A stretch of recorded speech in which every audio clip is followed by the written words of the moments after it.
다 같이 기도하시겠습니다. 하나님, 제게 선한 마음을 주셔서 비록 보상이 돌아오지 않더라도 늘 선을 행할 마음을 주셔서 다만 선을 행하고 즐거워하는 마음을 주셔서 아버지께서 선한 사람에게나 악한 사람에게 똑같이 해를 비치게 하시고 똑같이 비를 내리게 하신 것처럼 저 또한 저를 사랑하는 사람에게나 사랑하지 않는 사람에게 똑같이 선을 행하게 하소서. 그렇게 하여 아버지께서 사랑에서 온전하신 같이 저 또한 저의 사랑에서 온전하게 하소서. 하나님, 저는 무엇보다도 선한 마음을 제일 가지고 싶습니다. 예수님의 이름으로 기도드립니다. 아멘. 하나님, 오늘 이 시간에 하나님의 말씀을 나눕니다. 하나님, 이제 마가복음 살펴보고 있는데 이 마가복음에 담긴 하나님의 깊은 뜻을 하나님 알려주십시오. 그리고 우리의 실생활과 접목이 될 수 있도록 도와주십시오. 그리고 우리의 마음을 울려주십시오. 그리하여서 이 마가복음에 나타난 하나님의 뜻이 우리의 마음에 새겨져 말씀을 사모하고 하나님을 더욱 사랑하는 데 이룰 수 있도록 성령 하나님께서 이 시간 붙들어 주옵소서. 예수님의 이름으로 기도하옵나이다. 아멘. 네, 오늘 설교의 제목을 같이 읽겠습니다. 읽습니다. 시작. 마가복음을 읽기 전에 알아야 할 한 사람. 네, 오늘은 결론부터 맺고 시작하겠습니다. 결론. 오늘의 설교의 결론은 뭐냐? 이번 한 주 동안에 마가복음을 다 읽자. 뭘 다 읽자고요? 마가복음이 제일 짧거든요. 1장부터 16장까지. 그래서 두 번 읽어보는 거예요. 1장부터 16장까지. 근데 우리가 그냥 읽자 하면은 물론 우리가 은혜로 열심히 읽을 걸 믿지만 저희가 그래도 심심하니 저희가 읽어서 소감문을 카톡으로 제출하는 모든 분들에게 저희가 상품을 드리도록 하겠습니다. 상품을. 그리고 그 중에 이 사람은 찐이다. 진짜 마음으로 읽었구나. 그 소감문에 있는데 눈물이 뚝뚝 흐른다. 이런 분들은 특별히 더 한 2배에서 4배 가까운 일반보다는 그 상품을 드리도록 하겠습니다. 그래서 열정적으로 참여해 주시고 또 함께하면 좋겠습니다. 더불어서 오프라인의 그 성도분들뿐만 아니라 온라인으로 참여하시는 분들도 이제 참여하실 수 있어요. 그래서 저희 카톡방에 들어와 있지 않으신 분들은 저나 또 멤버 이 선생님에게 카톡으로 보내셔서 이제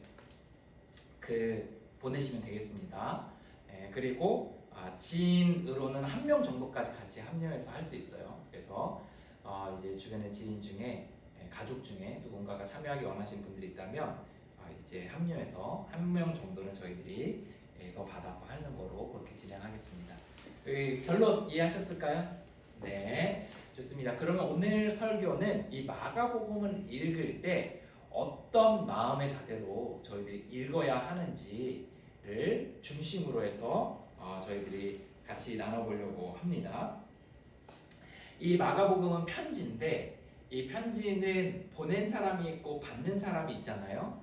그러면 이 받는 사람이 어떻게 하면은 이 편지를 더 잘 심도 있게 읽을 수 있을까요? 그냥 얘기하셔도 됩니다. 어떻게 하면 더 잘 읽을까요? 아마도 이 쓴 사람의 의도가 무엇일까?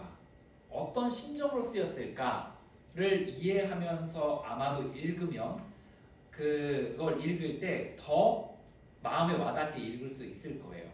이번 한 주 동안에 여러분들이 마가복음을 읽어 내려가실 때 오늘의 설교를 잘 기억하시면 좋겠어요. 그리고 유튜브로 올라갈 텐데 그것도 한번 다시 보셔도 좋을 것 같아요. 그래서 정말 이 마가복음을 쓴 사람이 이런 심정으로 썼구나 라는 것을 이제 생각해 보시면 좋을 것 같습니다. 퀴즈. 마가복음의 저자는 누굴까요? 물론 하나님이 그 사람을 시켜서 쓴 거죠. 원저자는 하나님이시고 누가 하나님의 대필해서 썼을까요? 사람의 이름 누가 썼을까요? 네, 상품은 없습니다. 누굴까요? 마가. 박수. 원래 교회를 점점 다니면 눈치가 들어요. 그래서 뭔가 마가 같죠? 왠지. 자, 마가는 도대체 어떤 마음을 가지고 또 심정으로 오늘 마가복음을 썼을까에 대해서 같이 살펴보도록 하겠습니다.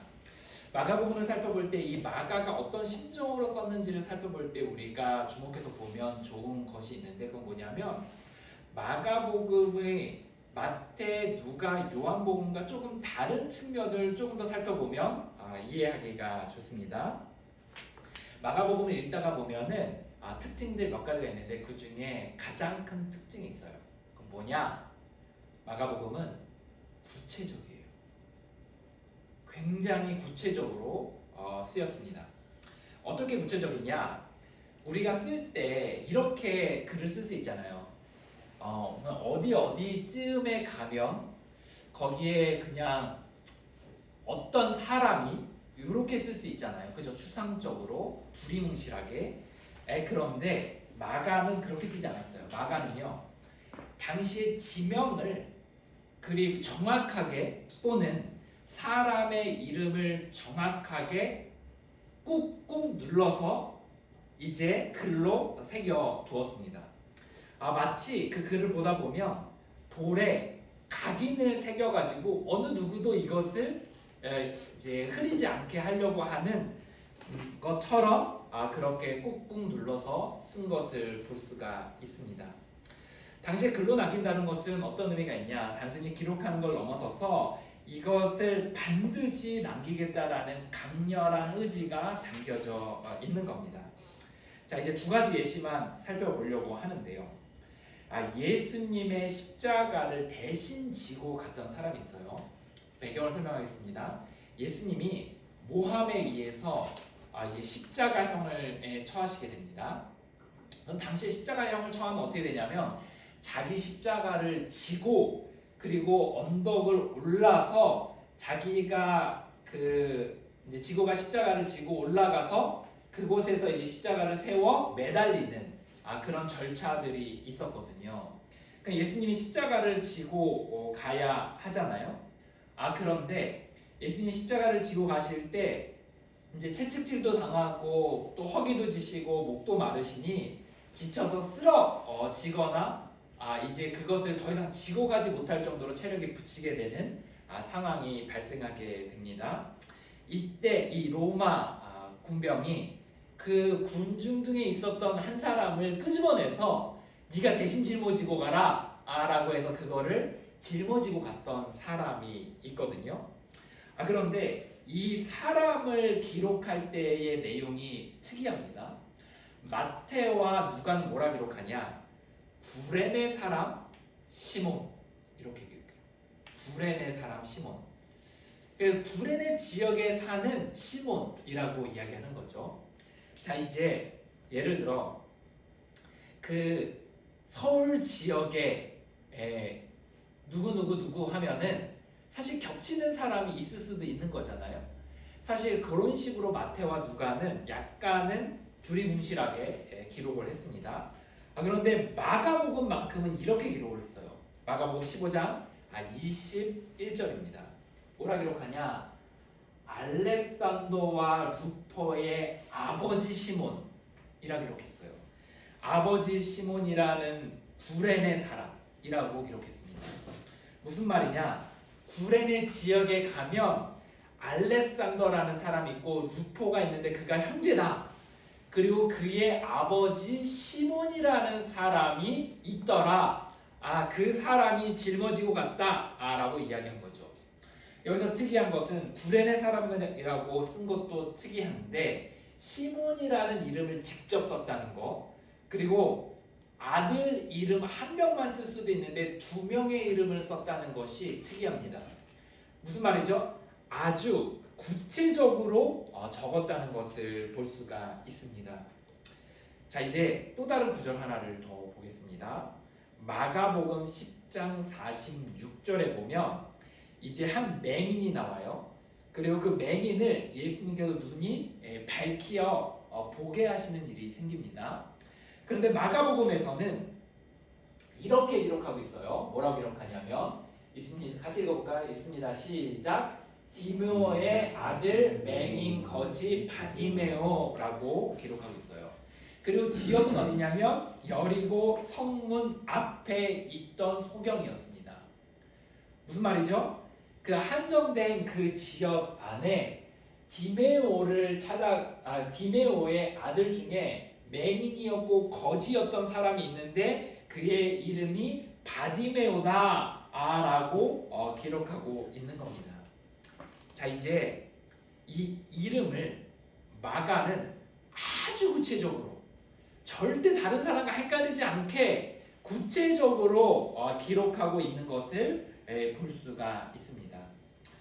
이렇게 그 이름에 있어서 구체적으로 기록한 본문이 이 두 개 말고도 더 많이 마가복음에 기록되어 있다는 것을 알 수가 있습니다. 자, 이제 생각을 한번 해볼까요? 이제 설교를 들으시면서 한번 생각을 해보면 좋을 것 같아요. 자, 퀴즈.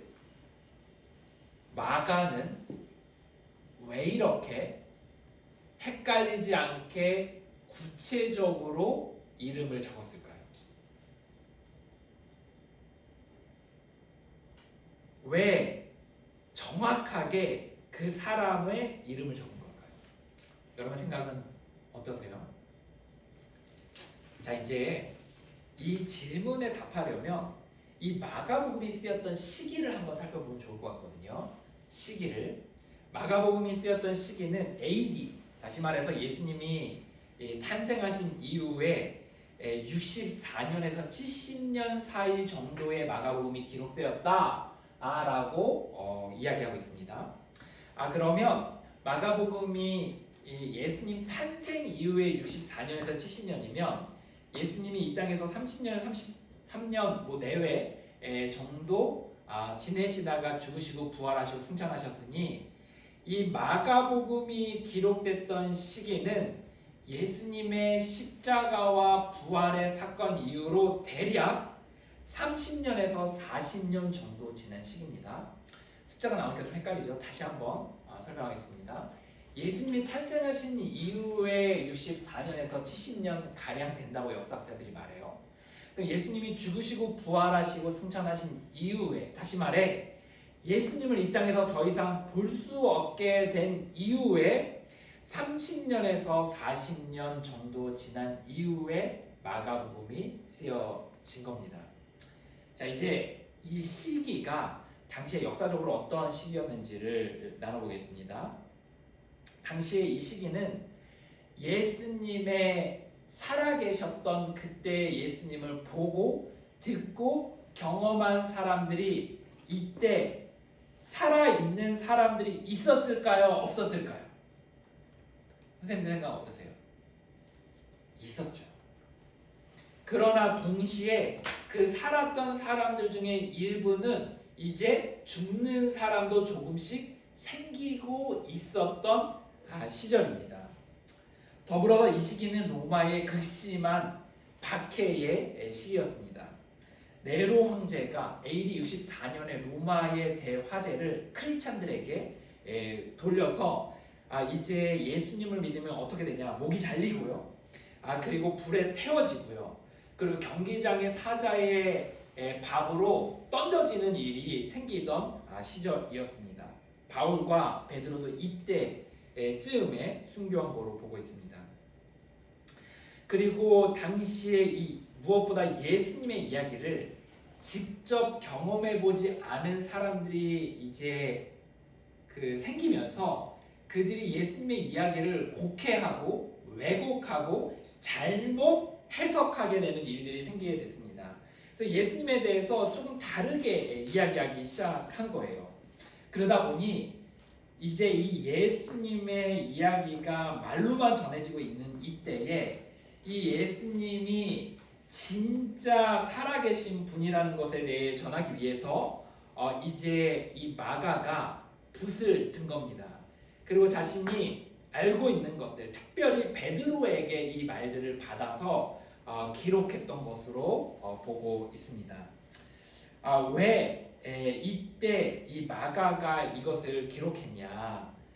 당시에 예수님을 경험한 사람들이 있는데 그들이 이제 점점 사라지고 있는 상황 속에서 예수님을 믿지 않는 사람들이나 오해하고 있는 사람들에게 예수님을 확실하게 전하기 위해서 이것을 전했다는 것입니다. 마가가 선택한 방법은 무엇이었냐? 누군가가 이 예수님에 대해서 확실하게 알 수 있도록 또 직접 그 지역에 가서 확인할 수 있도록 지역 이름을 먼저는 확실하게 적었습니다. 그리고 누군가가 마가복음을 들고 그 이스라엘 지역에 가서 마가복음을 따라서 이동하면 그 지역을 따라서 갈 수 있을 정도로 마치 지도처럼 마가복음을 기록했다는 거예요. 그리고 그 마가복음의 그 내용들을 따라가서 그럼 그 지역에 가서 뭘 하냐? 그곳에 가서 예수님을 직접 경험한 사람들이 여전히 남아있기 때문에 그 사람들에게 찾아가서 물어볼 수 있도록 한 겁니다. 그래서 그 사람들을 찾아야 되니, 만나야 되니 그 사람들의 이름을 직접 기록한 겁니다. 그래서 뭐라 그랬냐? 루포의 누구의 아버지, 누구, 어디 지역의 누구의 아들, 이런 식으로 정확하게 그것을 기록한 겁니다. 가서 한번 가보라고, 가서 그 사람을 만나보라고, 그리고 그 예수님이 진짜 살아계셨는지 한번 들어보라고 라고 하면서 그 사람의 이름을 직접 기록한 겁니다. 마가복음은 단순히 사람의 이름을 구체적으로 기록했을 뿐만 아니라 예수님이 살아계신 것을 절대로 부인하지 못하도록 어떻게 했냐? 당시에 예수님이 만났던 4,000명, 5,000명을 한 자리에서 만났던 시기들이 있었거든요. 그 사람이 한 자리에서 예수님을 만난 거예요. 그 사람들의 내용도 기록합니다. 무슨 말이냐? 누군가가 가서 그 수천 명의 사람들에게 수십 명에 가서 그때 예수님이 진짜 있었냐, 진짜 만났냐를 동시간적으로 물어봤을 때 그 사람들의 말이 틀리면 예수님이 진짜 계셨던 게 아니잖아요. 거짓말이잖아요. 그런데 그 수천 명의 사람들을 이름을 기록하진 않았지만 그 동네에 모였던 사람들의 모습을 적어 놓음으로써 사람들이 가서 직접 물어볼 수 있도록 한 겁니다. 대중신학 저술가 마크 쉐아는 이 부분을 이렇게 기록합니다. 고대의 워드 프로세서, 그러니까 다시 말해서 우리가 글을 쓸 때, 책을 쓸 때 고대의 워드 프로세서에는 각주 기능이 없었다. 예수님에 관한 이야기의 출처를 명확히 하는 방법은 그 사람의 이름을 본문 안에 직접 언급하는 것이었다 라는 거예요. 각주가 뭐냐면 이거죠. 각주는 이것이 사실인지 직접 확인해봐라. 이게 각주거든요. 마가는 이름과 지역을 적은 것이 어떻게 보면 각주였습니다. 예수님이 진짜인지 확인하고 싶으면 이 사람을 찾아가서 직접 물어봐라 라고 이야기하고 있는 겁니다. 자, 이제 성경을 여러분들이 계속 쭉 읽다 보면 나중에 사도행전 또 로마서 이렇게 보게 되거든요. 근데 우리는 놀라운 말씀들을 보게 돼요. 저희가 찾아보진 않지만 로마서 16장 13절에 뭐라고 이야기하냐면 알렉산더와 이제 뭐라고 이야기하냐면 바울이 루포에게 문안 인사를 합니다. 문안 인사. 루포는 잘 지내냐? 라고 문안 인사를 해요. 다시 말해서 실제로 이 루포라는 사람이 살아있음을 보여주는 겁니다. 무슨 말이냐? 그 마가가 이 마가복음의 구체적인 이름을 적었던 이유는 무엇이냐면 실제 예수님을 경험한 사람들이 살아있으니 가서 직접 확인해봐라 라고 이야기하고 있는 겁니다. 저는 오늘 본문을 이렇게 보면서 우리가 살펴보는 것의 세 번째 주제는 이거예요. 뭐냐? 마가는 왜 이렇게 예수님을 필사적으로 전하려고 했을까? 이거를 우리가 생각을 해보게 되는 거예요. 마가는 왜 필사적으로 예수님을 전하려고 했을까? 그건 뭐냐면 마가는 다른 사람이 예수님을 믿었으면 한 거예요. 왜 믿었으면 했냐? 마가가 자신이 예수님을 믿어보니까 예수님을 따라보니까 너무 좋아서 마가는 다른 사람도 예수님을 믿었으면 한 겁니다. 그러면 뭐가 좋아서 예수님을 믿었으면 좋겠냐? 라고 했을 때 우리는 마가의 인생을 살펴볼 필요가 있습니다. 자, 지금부터 마가의 인생을 짧게 요약해서 한번 들려드리도록 할게요. 자, 이제 마가는 어린 시절에 예루살렘 중산층에서 태어나서 자랐습니다. 아주 가난한 집은 아니고 중산층 정도의 집에서 태어났어요. 이제 아마도 어린 시절에 어쩌면 예수님을 한 번쯤은 만났을 수도 있겠다라는 신학자들이 추정을 하고는 합니다. 더불어 예수님이 십자가에 못 박히시기 전에 유월절 식사를 하실 때에 다락방에서 식사를 하시게 되는데 이때 그 다락방이 이 마가의 어머니의 집이 아니었겠는가라고 추정하는 사람이 있을 정도였습니다. 더불어서 이 마가는 이후에 예수님을 따르던 제자들 중에 한 명이었을 수 있다고 추정합니다. 12제자는 아닌데 당시에 70명 또는 그 이외에 이선에서 따르던 제자들이 있었는데 마가는 이 2선에서 따르던 제자 정도 되었을 거라고 이야기를 합니다. 거기에 대한 근거 중에 하나가 뭐냐, 이제 제자 중에 하나였을 거란 생각이 들어요. 자, 마가가 봤을 때 예수님이 너무 멋있어 보이는 거예요. 너무 권위가 있어 보이는 거예요. 그리고 예수님이 진짜 하나님의 아들이라는 생각이 들고 그리고 자기의 인생을 바칠 만한 사람이라는 생각이 든 거죠. 그래서 그는 예수님을 따라가게 됩니다. 근데 어떤 일이 생기냐? 예수님이 십자가에 못 박히시기 위해 잡히셨을 때에 겟세마네 동산에 이 마가도 같이 있었던 거로 추정합니다. 마가복음 14장 51절에 52절을 보면 이런 구절이 있거든요. 같이 있습니다. 시작. 한 청년이 벗은 몸에 배에 혼이불을 두고 예수를 따라가다가 무리에게 잡히매 혼이불을 버리고 벗은 몸으로 도망하니라. 아멘. 이게 무슨 말이냐? 이 구절이 마가복음에 있는데 이 한 청년이 이 마가가 자신의 이야기를 기록했다고 보고 있어요. 예수님을 따르다가 예수님 곁에 있다가 예수님이 정작 위험에 다치자 자기 몸을 두르고 있던 혼이불을 누가 잡으니까 벗어 던지고 맨몸으로 도망을 갔던 사람이 마가 요한입니다. 다시 말해 마가는 예수님을 따라서 길을 나섰지만 중간에 예수님을 배신하고 도망갔던 사람이라는 거예요. 배신자였다라는 거예요. 이후에 예수님이 죽으시고 부활하셔서 다시금 제자들을 모았을 때 마가도 다시금 예수님 편에 나아갑니다. 그리고 예수님이 승천하신 이후에 제자들과 함께 이제 선교사가 되어 곳곳을 다니며 선교 사역을 합니다. 그런데 마가가 계속해서 예수님을 따르면 좋은데 또 다른 문제가 생겨요. 사도행전 13장 13절입니다. 같이 한번 읽습니다. 시작. 요한은 그들에게서 떠나 예루살렘으로 돌아가고. 자, 이제 무슨 말이냐? 요한이 이제 바울과 함께 이제 복음을 전하러 가다가 또 도망간 거예요. 힘드니까. 나 예수님 따르면서 예수님을 전하면서 막 가다가 사역팀에서 가는데 어떤 이유인지는 성경에 기록하고 있진 않지만 이 사역제에서 이탈해서 또 도망갑니다. 두 번째 배신을 하게 되는 거예요.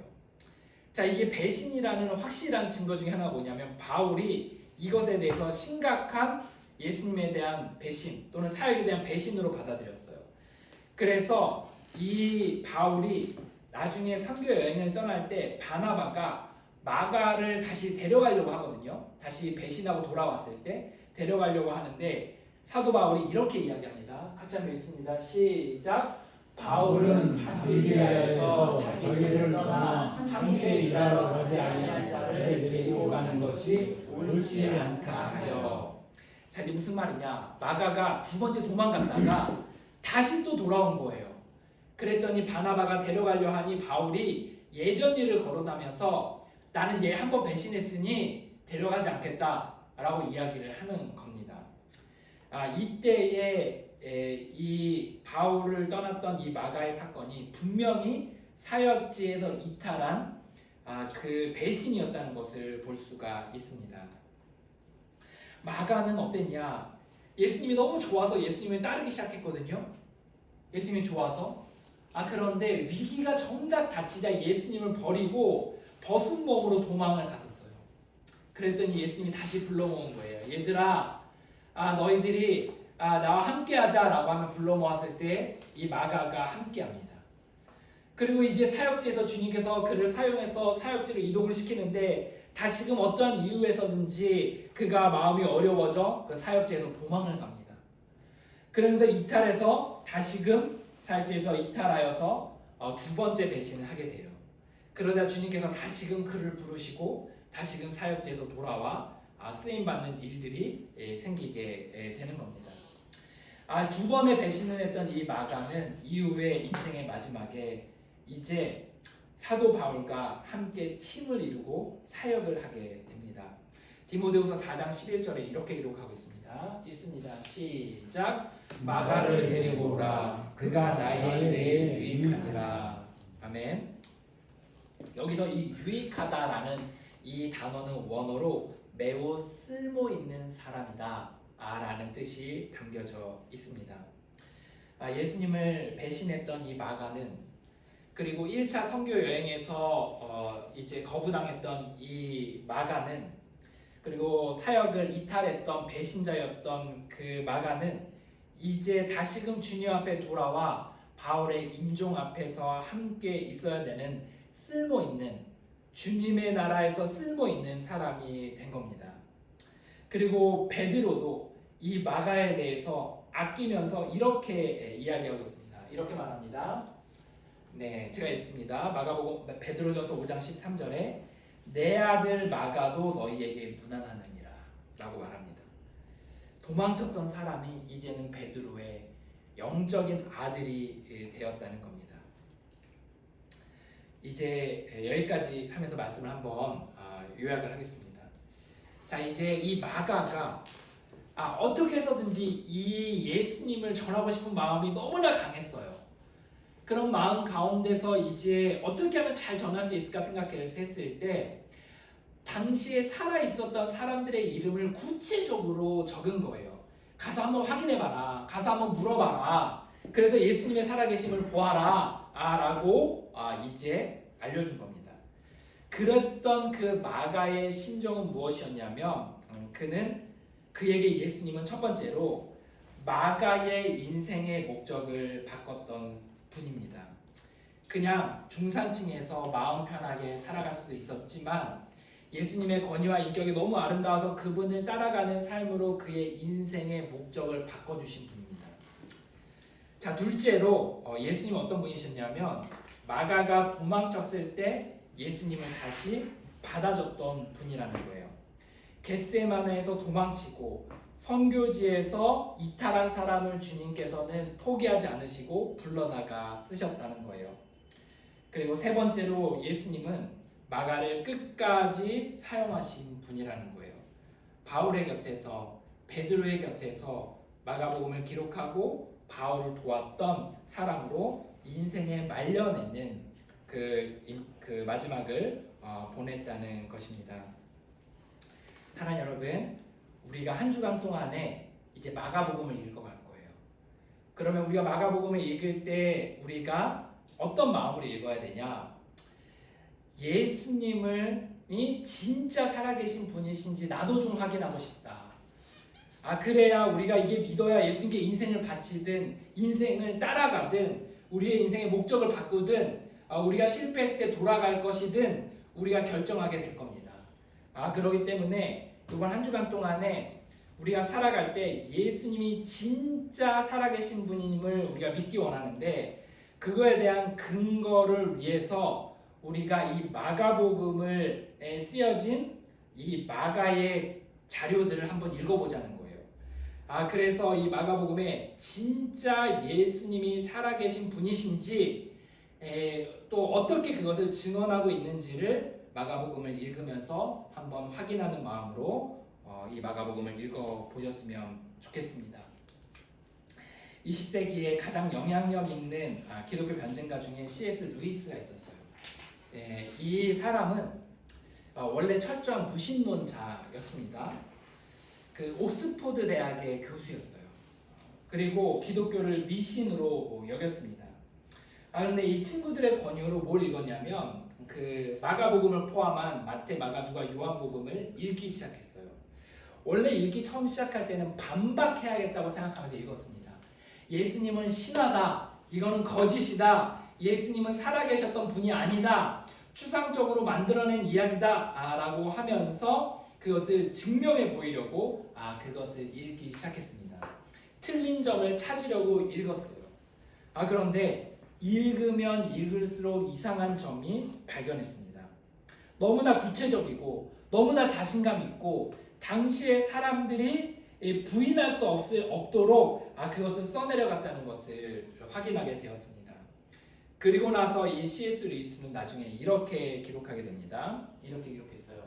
나는 복음서가 신화라고 생각했다.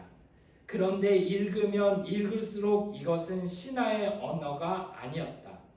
신화는 이렇게 쓰이지 않는다. 이것은 목격자의 언어였다. 라고 기록하고 있습니다. 복음서의 구체적인 내용들이 이 C.S. 루이스의 이 강력한 지성을 무너뜨리고 그가 그 동선을 따라서 가고 사람들의 이름을 보고 가르침의 내용들을 따라가다 보니 예수님이 진짜구나, 나의 인생을 바쳐도 될 만하겠구나, 그에게 나의 고민을 토로해도 되겠구나, 나의 인생의 기준으로 삼아도 되겠구나 라는 확신에 다다르게 되었습니다. 그리하여 그 이후에 C.S. 루이스는 1931년에 예수님에게 자신의 인생을 드리게 됩니다. 그리고 그 이후에 수많은 사람들의 마음을 변화시켰던 순전한 기독교, 고통의 문제라는 책들을 쓰면서 사람들에게 믿음이 가질 수 있도록 도와주었다는 겁니다. C.S. 루이스의 지성이 깨졌던 건 단순히 좋아서가 아니었어요. C.S. 루이스가 믿음을 가졌던 건 이 마가복음과 같은 구체성이 그를 설득한 것입니다. 마가복음을 통해서 이 한 주 동안에 계속해서 읽어 내려가시면 좋을 것 같습니다. 이 마가복음을 썼을 때, 우리가 마가복음을 읽을 때 우리가 세 가지의 부류의 사람들이 있을 거예요. 첫 번째는 처음 믿는 사람들이 있을 겁니다. 처음. 또는 아직 믿음을 갖지 않은 사람들. 그런 분들이 마가복음을 읽어 내려갈 때 예수님이 어떠신 분이신지 잘 몰라도 괜찮습니다. 예수님이 진짜일까? 라는 질문 하나만 들고 읽어 내려가시기 바랍니다. 그러면 이 마가복음이 여러분에게 말을 걸고 설득하기 시작할 거예요. 두 번째, 예수님을 오래 믿어 오신 분들이 있을 겁니다. 그런 분들이 마가복음을 읽어갈 때 이 마가의 이 뜨거운 마음들이 여러분들에게 전해질 거라고 믿습니다. 세 번째는 예수님을 믿는다고 내가 하였고 예수님께 인생을 드린다고 결정했지만 내가 마가처럼 도망가고 또는 넘어지고 쓰러지는 사람들이 있을 수 있습니다.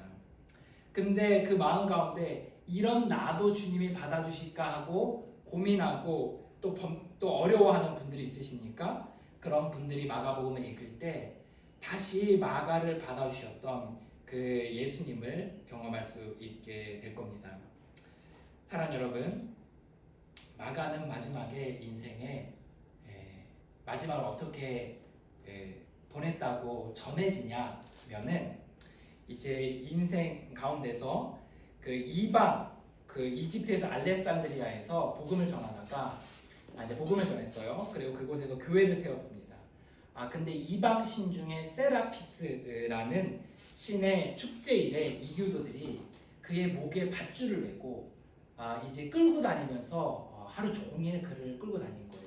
그렇게 하루 종일 보내고 그리고 그 다음 날도 그렇게 보내고 그리고 나서 그가 마침내 순교하게 되었습니다. 이 마가가 이 순교되었던 당시에 내가 예수님을 믿지 않는다. 예수님은 하나님의 아들이 아니다. 예수님이 실존했던 인물이 아니라고 이야기하면 순교당하지 않았어요. 그런데 마가는 그 말을 하지 않았습니다. 근데 마지막 순간에 예수님은 이 땅 가운데 인간의 몸을 입고 오신 분명한 하나님의 아들이시며 나의 인생을 바꾸셨고 그리고 예수님을 떠나 방황하고 배신했던 나를 다시 받아주신 나의 주님이십니다 라고 고백하며 그의 인생의 마지막을 맞았다는 겁니다. 마가가 사랑했던 그 예수님 그리고 그의 인생을 바꾸셨던 그 예수님을 이번 한 주 동안에 마가복음을 통해 만나보시게 되길 간절히 축원합니다. 이 시간에 같이 찬양하고